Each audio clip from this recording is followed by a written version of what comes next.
Alrighty, Automotive Anatomy. Today I'm with Daniel today. What's up, man? How's it going, Danny? Good. He's the owner of Werdwerx Garage. So thank you for making time for us, man. Of course. First of all, let's talk about what's Werdwerx Garage. Werdwerx is basically it started out as a culmination of a bunch of guys that had an idea to do cars, music, and all these weird things at the same time back in 2009. That's when I came up with the logo and everything. And it kind of died out with the ideas and the people, and I always wanted to do cars. So I kind of just, started with my car here, which I was modifying at the time. And it grew into just me, swapping it and doing all these things to it and modifying it. People started seeing what I was doing and started asking if I wanted to, work on their cars. And meanwhile, I was just a general auto mechanic working on anything and everything. So it basically eventually snowballed into working out of my garage, doing swaps for people, doing wiring for people, doing whatever else it was that they wanted, stereo stuff, suspension upgrades, things like that. And it was always on Accords because I was on cb7tuner.com. I was, always dealing with Accord people and this and that. And so that's kind of where I found my niche, just finding my my little area and expertise on the Accord, specifically 90s and up, and going from there. And like I said, it just kind of snowballed, and I eventually was like, okay, well, this is what I'm gonna do. This is what I want to do. I wanted to get out of automotive repair because it was just getting monotonous, doing the same thing over and over, having to follow up with new tech and things like that. And I wanted to modify cars. I wanted to soup the cars up, stuff. I wanted to live that fast and furious life. You know what I mean? So I just decided to call it quits one day on my day job, and just kind of got the kick in the ass to make my own business happen. And it was tough at first. I would take on anything I could get, even jobs that I hated, and other kinds of cars and all kinds of stuff, but it was necessary to just work through that. It took a couple of years to start building a reputation for myself. I went to car shows and I took photos of cars, and I did photography for a while, and I would label the photos with my logo so people would see, like, hey, Werdwerx, photography. And then that kind of got people following my pages when I would post them, and that got me, to grow on social media. And once again, people started seeing my work, and word of mouth spread out, and I met up with the guys from the Accord Collective and Fat Four Customs and became really good friends with them, and they helped me expand even more and grow even more and get me more business. And we work together as a trifecta to kind of help the Accord community and go from there. And so now, I just got my shop right here, for the beginning of this year, and it's been a tough 6 months, but it's been good. It's been necessary. I ran out of space out of my 2.5 car garage, and now I've got, a lot more room and a lot more tools and things like that. And I plan on continuing to grow and expand, So now we're gonna jump into your personal car, and name is Frankie. That's Frankie. And that's short for? It's just Frankenstein. This is before I realized that the name of Frankenstein was the name of the doctor and not the monster. And so I named it Frankenstein because it's got a bunch of different parts from a bunch of different cars all into one. You've got Prelude parts, Accord parts from all different years of this generation, of the fourth generation. This is a 1990 body, but I've styled it like a 92, 93 body, and only fourth gen Accord guys will realize that, really. This is a 1990 Honda Accord EX Coupe. Okay, how long have you had it for? It's been in my family actually since it was brand new. It was my grandmother's car to start off with. My dad bought it for her in '89, a 90 model year, and she drove it and ran a nail business out of it, and used to pick me up from school in it. Wow. As a kid. Used to sit in the back seat while she had her road rage and would flip people off, and she would get so mad, man. It's crazy. And I would just sit there and be like, okay. It used to be all brown, brown exterior, brown and beige interior. And I was actually growing up to be a Chevy guy. My dad was a Chevy enthusiast. I loved the old school slam dually trucks with billet wheels and billet grills and stuff. And we went and looked at a Chevy S10 Extreme, which was supposed to be my first car when I was like 15 years old. And he got me all excited on that. Next thing I know, I'm landed in this old grandma car. Which you weren't happy for about. A first car, which I was not happy about. But you know what? That was about 2004. Fast and Furious was hot. I saw like what Hondas could do, and it's got a 92, 93 bumper, and then the lip at the bottom is from people will hate me if I'm wrong, but it's a Greddy lip, from a 94 or 95, Accord Yep. or a 96 or 97. I honestly don't know because I don't know those cars as well as I Just do. say 5th gen Accord, you'll be fine. 5th gen Accord, ready lip, retrofitted to this bumper. Is mainly because I hated anything else that was available for CB Accords, 4th gen Accords. And then at the bottom here is a splitter. So this is actually chassis mounted, so it's not attached to the bumper at all. I can take the full bumper off and the splitter will still be there. And the main reason for that was because when I got the lip painted, I was like, I don't want to destroy this thing. Right. I want to be able to scrape my way through driveways without putting any pressure on the bumper and the lip. So the name of the color is Bali Blue. Okay. So I saw this color on a Range Rover that I used to actually service. And I was looking for colors at the time, and it just hit me. It just popped, and I was like, "Yo!" Like I've always loved blue, you know, and I just I gotta have it. And so, though it looks purple in the sunlight, and at certain times it's actually blue, people will have been giving me crap for that for the last 5 or 6 years. It's not funny anymore. PSA, just letting y'all know. But it is blue, but I understand that it looks purple sometimes. Wow. Wheel and tires, so I went with something really aggressive. These are my dream wheels. I don't plan on putting anything other on this car ever in the future. These wheels are not made anymore. They're raised Graham Lights 57 Maximum Pro. Size is 17 by 9, and it's got a 16 millimeter offset front and rear, but it looks different front and rear because I've got a high disc face in the front, which allows for a large caliper, and then it's got a low disc in the rear, so it actually looks like it's a staggered fitment. Makes it look wider. But it's exactly the same size front and rear. And then that's your caliper work that you were talking about. Right, so those are my custom calipers. That's actually one of the first sets I ever did, and definitely the first set I ever engraved on. So I decided to try out my logo on there, and it worked out perfect. And what kind of rotors do you guys pair them with? They're 350Z rotors. Okay. From not just any 350Z, from the track Brembo model. So, the ones that come with the Brembo brakes on them. Okay. So, skirts are a replica of the Mugen side skirts.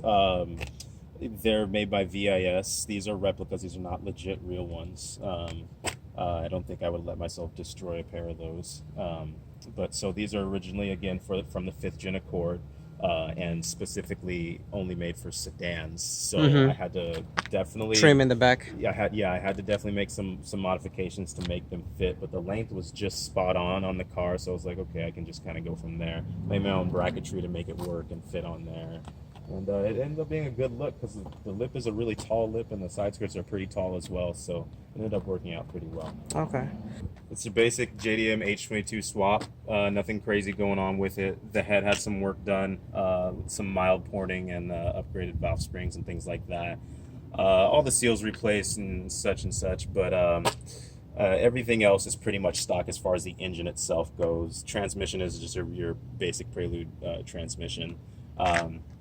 But obviously there's some things that make it look a little different, like the valve cover. I had that valve cover custom made. It was an idea I had. I love the way the dual overhead cam VTEC logo looked on it, but I decided I was like, if I could do that same exact thing but with my logo, that would be awesome. So I had some people help me work it out, and it's lasted for me now maybe 5 years or so, maybe even longer, I think. It's a bit. Yeah. So the engine itself is stock. I'm even running like an OE Prelude intake, and just to keep it with that OE feel. But then around the engine obviously is where I got a little crazy. I definitely did a lot of work doing the wire tuck. I did, the engine harness even is tucked a little bit, so you see as little as possible. Wires kind of just disappear behind the intake manifold. So that allowed me to clean up the engine bay a lot, remove the fuse box and get rid of it, or remove it, get the fuse box back to the glove box and then relocate the battery. I would love to have AC back in this thing, but I decided to take that out. That was a big mistake. So we'll see if I can retrofit that back in the future. It's a race car, you don't need AC. Yeah, right. And then I think what people probably notice the most when I pop the hood is the finish on the engine bay itself, and that's literally truck bed liner. It's not a Line-X brand or a Rhino Liner brand. It's this guy that I knew that did the truck stuff for truck beds, and he hadn't done an engine bay before. So I asked him if he'd be willing to try it, and he said yeah. And then after the fact, he told me I would never do that again. Really? Only for the fact that it was really difficult to clean it first. Surfaces have to be perfectly clean. No, he said he would just charge more next time. So definitely something unique. I saw the idea on another car. It's not my idea. I'm not going to take complete credit for it. I saw it on another car one time before, and I was like, yo, that's pretty unique. So.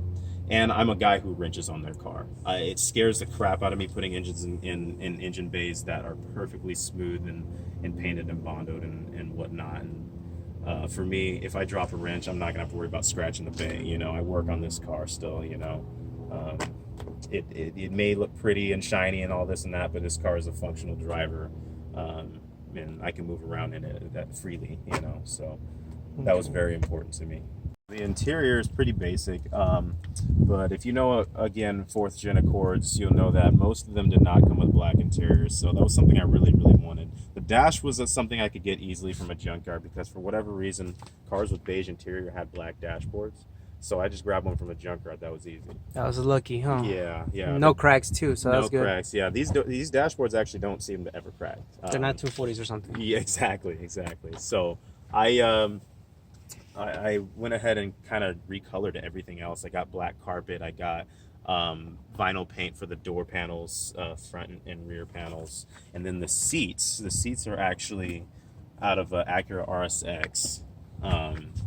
Now, I wanted something that was OEM, and I wanted something that was comfortable and not racy and stiff and all this, but it still got a little bit of a race look to it. So I got them for a good deal, but the upholstery was kind of bad. So I'd always wanted really nice upholstered seats. So I had a guy just kind of go crazy on them, and we decided to go with red triple stitching, suede centers, and a custom logo on the headrest, because I figured if I'm going to do it, I'm going to do it right. Do it nice or do it twice, man. That's my logo. And then from there, these cars, once again, 4th gen Accords, had auto belts. 90 and 91 models had auto seat belts.